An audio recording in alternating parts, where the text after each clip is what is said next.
Welcome back to another technical deep dive here in the debug zone.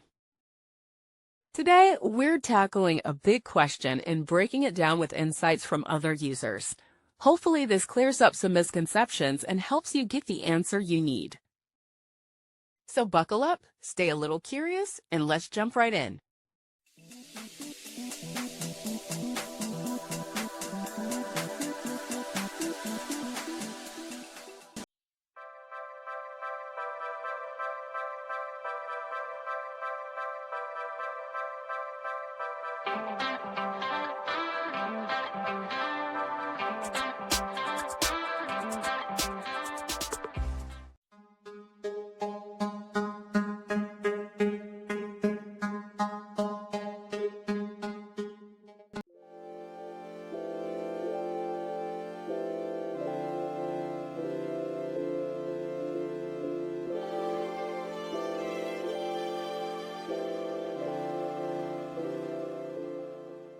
And that's a wrap.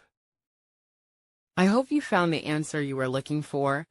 If you did, take a second to hit that subscribe button. It really helps out. And let me know in the comments which solution worked best for you. See you next time in the debug zone.